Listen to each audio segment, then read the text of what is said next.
Okay, Stephen Key here, and today I want to talk about when you have a great idea and you're getting all those rejection letters, and I've gotten a few, and I'm going to show you in just a minute. When do you give up? When do you just say, hey, I'm done with this, no one wants it, I love it, but no one else is interested in it? I'm not quite sure I have the answer, but when you watch this video, you're going to see how persistent sometimes you need to be. So stay tuned.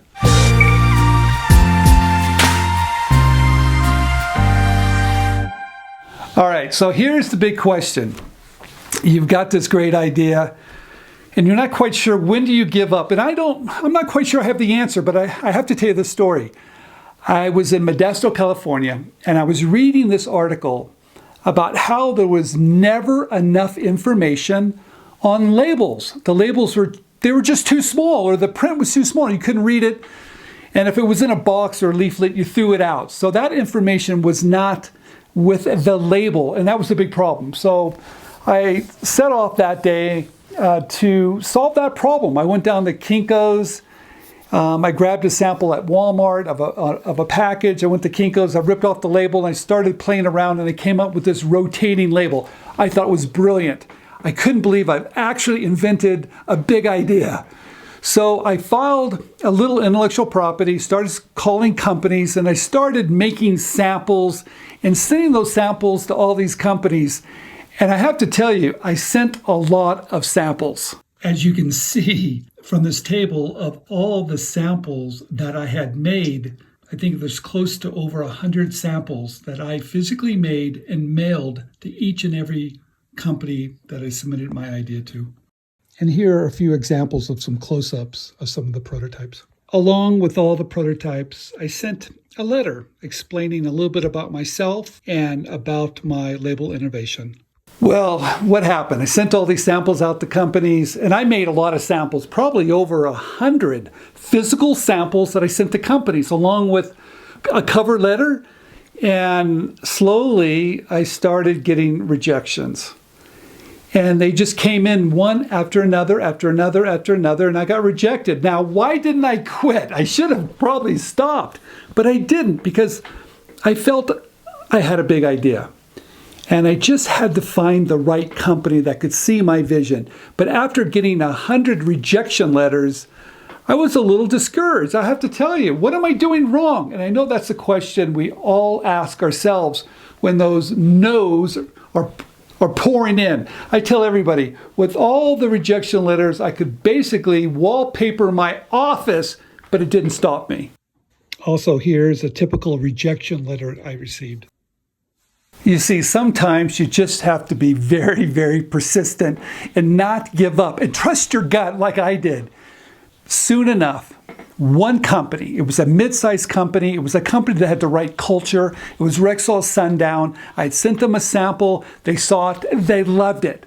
I got one, and that's all it really took, because like anything else, once you find that one company that's hungry, that's interested, that has the right culture, they want to be first, that's all it really took. And sure enough, they had called me. I flew out there with my wife, Janice, and we met the owners, and they said, yes, if you can produce this label, we'll take 50 million labels the very first year. I was blown away. I had my first customer that wanted it. That market demand allowed me to contact a label manufacturer. They had already seen it before, but they weren't doing anything. But with that market demand, now they were interested. Soon enough, we worked on a lot of these designs, and James is going to show you a few of my rough designs here in just a minute. They weren't very good, but I did figure it out along with a company CCL label, and we did land the Rexall Sundown. And before you know it, there was a commercial with Alex Trebek on TV, which was just fantastic. Sundown Herbals presents its remarkable Twist and Learn label. It works like an herbal information center that helps you learn about herbs simply by turning the label. Sundown's new Twist and Learn label, where to turn for help. We landed all these other accounts. Before you know it, the product was selling, other companies came on board, and we were selling hundreds of millions of labels.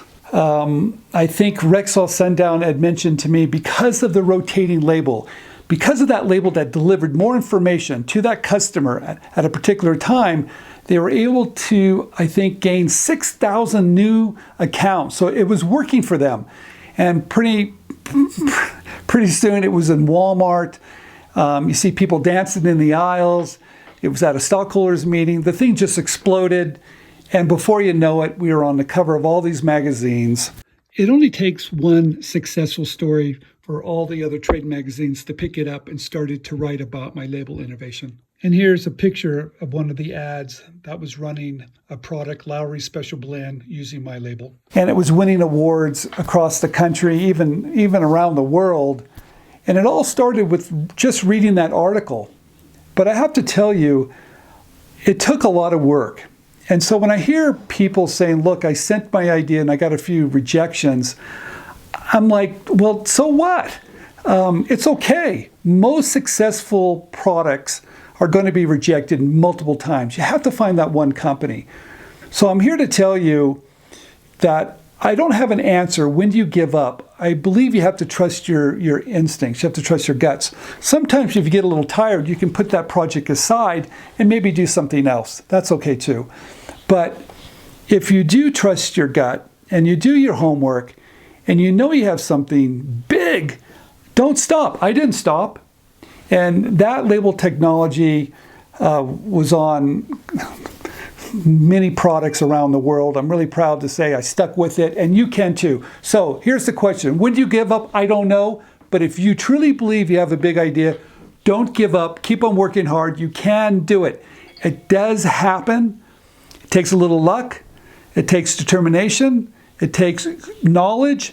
And it takes just knocking on those doors, because you don't know which one's going to open, because it only takes one. In this case, it was Rexall Sundown.